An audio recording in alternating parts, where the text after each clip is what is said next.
Yes, Very yes, very yes, old babe like yes. this. When you wanna Very try old. me, yeah, try Why you me. Yeah, wanna you wanna. try me? Is she Nigerian? She's not Nigerian now. That one, yeah, that's Thames. That's Thames. That's She's not Thames. Nigerian now. She is. Her name is Temi What? Lade something or Temi Tayo. Is she Temi something? She's Nigerian, no.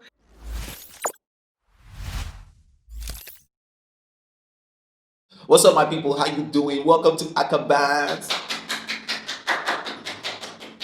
So today's episode is very special to me. I have an amazing friend of mine, a very dear friend of mine, who is going to be joining me on today's episode.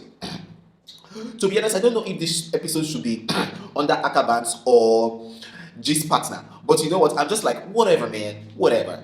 So thing is, you guys have been in the comments in my social media pages harassing me to talk about Omah Lay in Uganda and Kiki Mordi and Oge's situation. To be honest, I've been off radar for like a couple of weeks. I don't know what's been going down. I didn't know what was happening. So you know what? I reached out to my friend who is upbeat with what's happening in this Nigeria, even though she's in the abroad. So I reached out to her and I was just like, please, dear, come and help me to talk about this thing because I need you to gist me what's happening. I need you to tell it like it is and let's understand what's happening. I respect Folake very much. Folake Falana is a lawyer, an activist, and also someone who's part of many advocacy groups to further the rights and the emancipation of Nigerian people.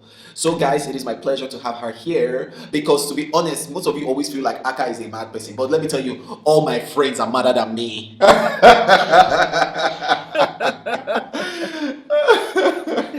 So yeah, for like it'd be great to have you on the show today on Akah Bants. Right. It's so great to be here. Like, I'm so excited. On the one hand, I'm excited to be here as your friend, but I'm excited to be here as a fan. It sounds funny, but like, I get notifications and stuff, and I know I can, and I know it's not well, but I genuinely am in stitches every episode. Like, if I'm having a rough day, I just need to, watch Akah Bants, and I'm just in stitches laughing. So I'm so excited to be here. And obviously, as an entertainment lawyer, it's always nice to discuss these issues and not just talk about them, but to give a legal perspective to it. So yeah, I'm really glad to be here. Yeah, love that. Love that. Yay! So you're the right person for this. Yay! So you guys should go check out Folakemi on Instagram. Folakemi, what's your Instagram account? Name, My handle is at flakes_ff. So that's my personal page. But if you're looking for specifically entertainment law content, I do that at the Showbiz Compass. But if you go to my page, everything is there anyway. So at flakes_ff. And then you also have this. You also have this page that you talk about says nice things, sweet stuff. Excuse me, that is not why we're here. That is not why we're here. But yeah, I do have I do have a page called Naked, Unashamed and Satisfied. If you go to my page, you'll see everything there, so you can't miss it. It's all in my bio. Amazing stuff. So I mean. Let's dive straight into this Omah Lay in Uganda. See, to be honest, when I saw Omah Lay and somebody else, Tems, Baby Tems or something. Tems. Baby Tems. Tems. So I actually thought that they were still holding these ones from the NSAS fights that we all did, protests that we did, and that they've not released them. Also, I was even like, let's clamor to fight for the people that are supposed to held in Nigeria. Oh, okay, so you thought they were held in Nigeria. I thought they were held in Nigeria at first, but then I now saw that it's Uganda. I was like, what's happening here? I was like, you know what? I'm stressed. I'm so stressed that I cannot take it that another African country is even having the effrontery to treat us like goods. But because the truth is, if our country isn't treating us any better, how will we expect another country to treat us better? Do you understand what I'm saying? Like, let's even forget abroad. Let's forget the Western countries or the white people. Our African nations, our African brothers and sisters are not treating us any better because we don't respect ourselves. If we can't treat ourselves good enough or better, then anybody has the right to trample upon us. And our government politicians feel like it's all about money. But the truth is, nobody's going to give them respect once they leave that office. Nobody is going to take their words seriously. They're not going to have any influence in the world. Because look at Nelson Mandela now. Years after he left power, he was still one of the most influential human beings in the world. Oh yeah. So I mean, but just give us gist about this. Tell us what Okay, happened so from the the thing beginning of is, this Omah Lay thing. when I saw it on Twitter, I think I saw free Omah Lay. I saw the hashtag. So I always like to be objective about these things. So my first instinct is, what did they do? Like, why are they being treated like criminals in Uganda? So I saw that one of my colleagues had posted about it. So I don't like to read just like that from people's perspectives alone. So I went to the news. So I always go right to the source. So I went to the newspapers. I checked, I tried to check both Nigerian and Ugandan newspapers, and I always like to get both sides. So what had happened is that there's a law in Uganda, apparently Section 171 of their Penal Code Act. Obviously since corona had happened, they made a law saying that if you have a large event with more than this, they actually put a specific number, more than 200 people, if that's endangering the lives of the citizens, and it's actually a criminal offense. So apparently, this event, obviously, Omah Lay and Tems are not going to arrange the event themselves. And this is why I always tell people in entertainment, you need to have the right team. Who is the show promoter? Who is your manager? And also, yourself as the artist, you have to do your own research. This is a very sensitive time all over the world, and laws are changing every damn day. And so if you're flying, you need to go and research. Am I allowed to fly into these countries? Because at the moment, there's some places that you cannot fly into if you're coming from somewhere. Right now, I'm in the UK. There are some countries I cannot go into without doing the, isolation period or whatever. For example, if you come into the UK from Nigeria now, you need to do the isolation you have to do time. 14 days inside. So if you're going to do a show somewhere, you need to find out what are the laws, especially concerning COVID-19. What are the laws in this place concerning COVID-19? Has the show promoter done their homework? Have they done the right thing? Is this place, is social distancing available in this place where we're having the event? Is everything, as it should be? If you do that, then you will not have this kind of messy situations. Apparently, they depended on the show promoters and their managers to, get everything sorted, as a lot of artists do. So, this. But which everybody, a lot of people. Yeah, but then I get that this is what these people are paid for. As creatives, and as creatives, we just want to focus on the art, focus on our work, and let other people do their work perfectly well. I get that. I completely get that. On the one hand, I get that. See my accent. Meanwhile, now me within Nigeria. on the one hand, I understand that that's why you pay these people, so that they can focus on the legwork and you can focus on the art. But let's be honest, at the end of the day, it's your name out there, it's your reputation on the line. You're the one that is gonna get in trouble. Even if the artist gets in trouble, their own will be, after your own. When the charge sheet comes out, or when someone is being sued, your name will be number one on the list, and then the artist will now be co-defendant. So you have to not just let the managers or the show promoters do the work, but you need to do your own work as well. So apparently, from what I gathered from reading from the Ugandan papers and from the Nigerian papers as well, so the Ugandan police said that because they didn't just arrest Tems, Omah Lay, their managers, they actually arrested the event manager as well. So the show promoter was arrested. Okay, and show promoters, they are Ugandan, Abi? The Ugandan show promoter was arrested. Also, the policemen that were in charge of that area, that were, sort of on the premises, that were there for protection on the premises, they were arrested too.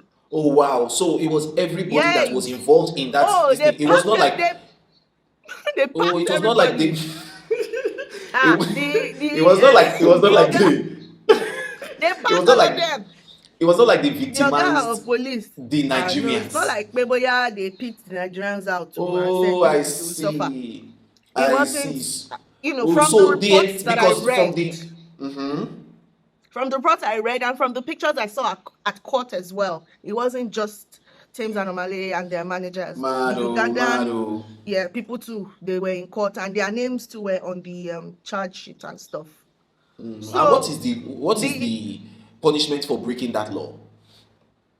Now, that's what I did not. That's what we couldn't, see. You couldn't It get, didn't okay, say. okay. Yeah, we just saw the. I just saw Okay. the law in the reports. We just saw the law. I couldn't. I Okay. tried to find the punishment, but it wasn't, readily available Yeah. online. But Okay. that kind of thing. Thinking So about it, I'm sure who is it will be a Tems? fine. Tems is an artist too, like Omah Lay. I don't know if you know this song. Try Me. Why they try me? Try me. Na na na na na na. Yes, Very alter babe like this. When you wanna Very try alter. me, yeah, try me. Why you wanna yeah, try me? Is she Nigerian? She's not Nigerian now. That one, yeah, that's Tems. That's Tems. She's not Nigerian now. She is. Her name is Temi What? Lade something or Temi Tayo. Is she Temi something? She's Nigerian, no. She's the one that sang that Luku Luku song. How can you not know Tems? Sing Luku Luku. Akah. So all you do is you just stay on set. You don't even know who is hip and who is up now in the music scene. Sing Why Luku disgrace me Luku like now. Eh? Why they disgrace me like Sing this? Luku Luku.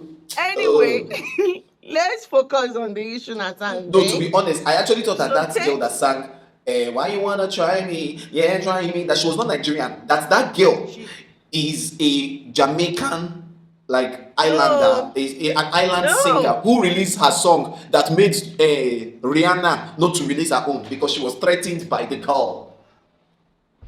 You what? What are you on about? For those I thought that this was Rihanna's new rival because that time we heard that Rihanna wants to release a dancehall album. She now said it's coming out soon. Then this song now came out. Why you wanna try me? Yeah, try me. Rihanna now didn't put it out again because she was like, this song is too hot in the world. Let me chill first. Please behave yourself, okay? Behave yourself. But Tems is she's new. She's really popping. She actually has a song with Khalid. Do you know Khalid? DJ Khalid? American? No, not DJ Khalid. American R&B artist. Akah, you fall my hand. You fall my hand. Anyway, Tems is popping. She's, head of our new school people. Her Omah Lay, they're quite popping right now. She has both local and international songs safe. She has a song with Davido and the Khalid guy. I can't believe you don't know Khalid. I'm sure if I start singing all the songs now, you will remember you know him. Sing it for me now. Let's focus. Please, dear. I'm not on a Niger Got Talent. Please, dear. Respect yourself. But, apparently they had broken that law. And so they got arrested. So the reason the inspector of police said that what was even worse was that they disguised this was the exact word that they used in the paper, in the Ugandan paper. They said they disguised the event as a lunch and dinner event. And so those ones thought, just a few people will be there. And then when it was evening time, artists started arriving. And so, it's obvious that, they meant to break the law. That shows intent. Anyway, they packed the police. To be honest, even if they didn't have intent, some of those laws, they are strict liability offenses. It means that whether you knew or you didn't know, you are liable. You are sharp broken it. You've broken the law, yeah. So what were Nigerians now on about? So obviously, not everybody is learned, like legally learned. So I don't even mean learned now of learned, you read book, like you're educated. Nigerians were making comments about, this being a Nigeria versus Uganda thing. But obviously, as a learned person, not just learned as in educated, but learned as in, a lawyer, I always have to be objective. And I always try and look at things objectively.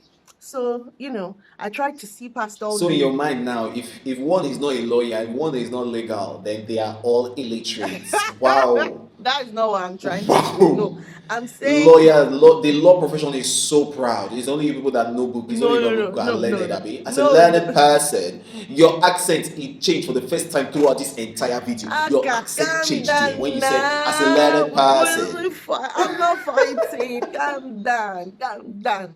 I'm just saying. I'm saying that.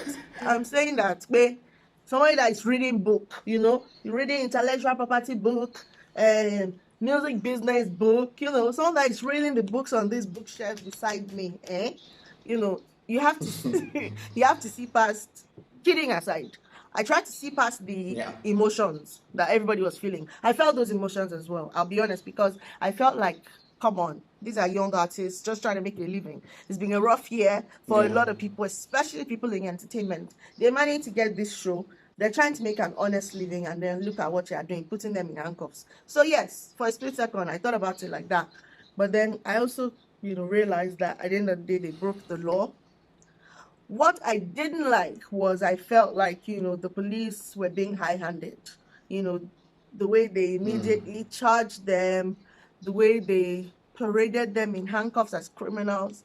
Like criminals. Yeah. One would have thought that they stole money, that they killed somebody. Yeah. The way they sort of dragged them to court and put them in handcuffs. The truth is, at the end of the day, that sort of like was... That's, in fact, to be honest, that can be like a whole new lawsuit, because you destroyed their reputation, parading them in handcuffs. That's right. That's on the one hand. You have also put them through unnecessary emotional and mental torture. Because the law says innocent until proven guilty, but you paraded them. Not everyone is going to take the time to read what they were being paraded for. At the end of the day, you paraded them like it could have been murder, it could have been theft. And there's this whole, bad reputation that Nigerians carry drugs every time they go outside the country. Nigerians always commit crime when they go abroad. And these are two. So literally, they were treated like a statistic, basically. So I thought Uganda didn't handle that part properly. Honestly, they did it intentionally. But when they were parading Omah Lay, did they parade the others too with them? They did though. They were all there. Maru. Yeah, they were all. All of them were handcuffed. They took all of them to court. They handcuffed them. In the video that I saw, there were people other than Omah Lay and Tems that were, being handcuffed, and they were all in court. What did Nigerian government now do to step into this matter? So the unfortunate. And go on. And what was the role that Nigerian population, the Nigerian social media play? What was the role they played in getting these guys released? So Nigerians immediately were upset, and they started saying, what is this? We need to boycott the mamas. How can Nigerians be treated like this? Let's boycott the mamas. So that hashtag started immediately. Boycott the mamas, boycott the mamas. And then there were some other people, Ugandan artists, who also did not handle the situation well, because let's be honest, so Bad Belle, it was turning those ones that we have been inside this country, we did not do concerts, but we could not make money, but you thought that you were carrying your shoulder to do show. You are carrying shoulder, coming here to do show. So that was there as well. So Cindy and Baby Cool, they no try. They were, they're saying a bunch of stuff on Twitter, and Davido tweeted. What were they saying? Davido tweeted. Davido said, and Baby Cool, they say you they mess up. Let me not curse. They say you they F up. On God. Davido said, on God, it go be. And then people were like, hey, oh, Davido told you that you are in trouble. Obviously, Nigerians started putting pressure on Mrs. Abike Dabiri Erewa, because obviously she's a foreign. That one that does not know how to do, she does not do work until she knows that coast is clear, that Buhari, her Oga, will not be angry at her. Please don't abuse that much. It's my friend's auntie. I didn't abuse. Is you your friend's auntie? Please, I didn't abuse her. I just said, she will only do work when her Oga will not be angry with her now. But is that insert? Insult does not kill. Joking aside, people feel like she doesn't always, like, she's not quick, she's not prompt, and it's only She's not quick, when like yeah. maybe. And I don't feel like she has the back of the people. She Yes, doesn't have the back of the exactly. people. And I don't feel like Yes. she knows the role and the power of the Yes, diaspora. like sometimes, sometimes when something has happened, she'll say, you too, you should follow the law of wherever you are. And we're like, that's not the issue. That's not the issue. We know these people have done something Nigeria's wrong. back. You should have Nigerians Yeah, back have their anywhere, back. anytime, Yeah, because what, like, yeah, that's the truth. Because what I tweeted was, fine, Uganda, I know that, they have broken Section 171 of the Penal Code Act, but at the end of the day, they're not a danger to anybody. They're not, they didn't commit a crime that is a crime of danger. There were no weapons involved. And so, what would be, especially to keep the diplomatic relations and not seem like you have it out for them, what would be right in that situation is to just find them and just send them back to their country. yeah, And that's what. Please, what did Abike Dabiri say? And I mean, she said she was in touch with lawyers in Uganda trying to get it done. But Bobby Wine was quite instrumental in getting them out. Bobby Wine is a Ugandan artist who is running for president at the moment. He's running against against the current president, who has been there since probably before he was born. Wow. Yeah. Wow. Yeah. Wow. Man, shout out to Bobby Wine. Shout out to Bobby Wine. Also, Bobby Wine, he gave us a lot of insight. And it's unfortunate because you now just see that all these African countries, they're exactly the same. He said this is not about whether they broke the law or not.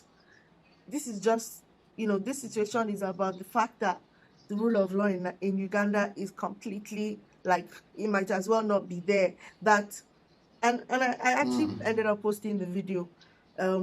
He posted a video of the president of Uganda holding a political rally. By the way, that law says no political rallies, no big concerts, nothing with more than 200 people.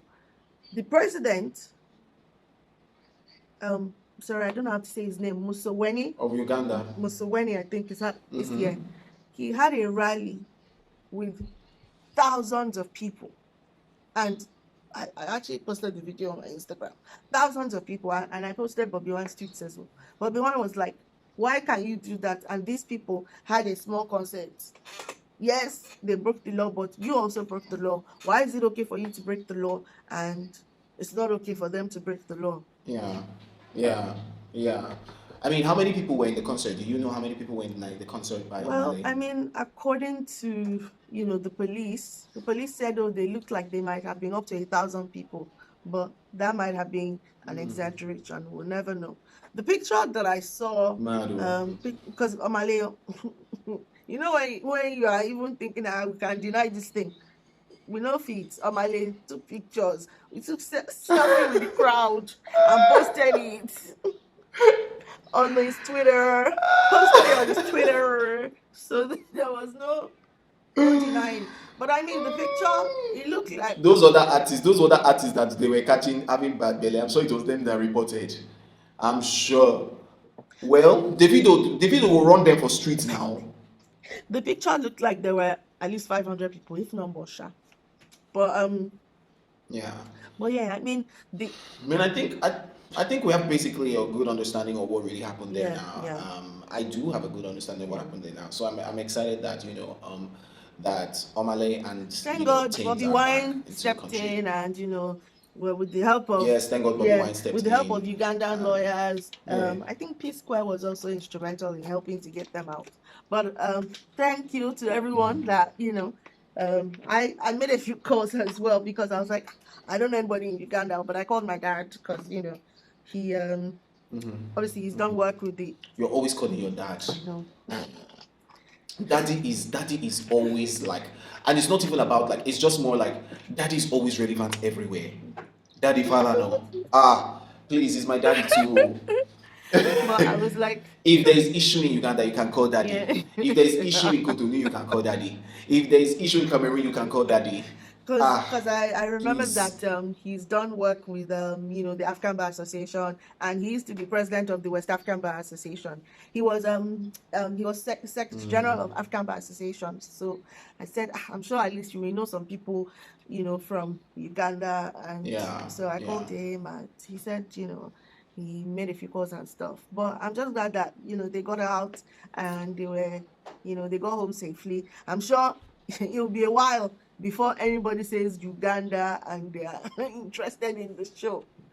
But it's a lesson. It's a lesson. It's been a lesson, and to be honest, man, I appreciate you. Thank you so much for coming on this episode on this topic. We're going to be jumping into the next topic soon, which is talking about the whole Oge and Kiki Mordi situation and the whole thing. I mean, it's quite a deep and sensitive topic, so we'll be jumping into that. But guys, if you enjoyed this video, please make sure you subscribe, make sure you give us a like button, and make sure you comment. I mean, it wouldn't hurt to just see please subscribe your subscription. Subscribe to my friend's page. Subscribe. But Akah has premium content. Oh, by the way, do you know that Ndi Kato has opened her own YouTube channel? Say who? You know Ndi Kato now? Can you remember the person that was always going on TV stations during the NSAS to fight, to talk? That when she was on TV, like these people were saying, talk more. Every time that they ask her a question, they're always telling her, ma, please, can we cut you short? Don't cut me short. I remember. I'll send you a couple of her videos. I really respect her a lot. I remember her now. I didn't know her name, but I think I remember. Yeah, so she started her own YouTube page. Oh wow! I just realized. Yeah, she just started her own YouTube channel, so you guys go check it out. Ndi Kato. I think I'll put a graphic on my screen, but you guys check her out and everything. Check Folake too on Instagram, guys. Follow her on Instagram. Check her out. Thank you guys so much for watching. All right. So watch the next video. Bye.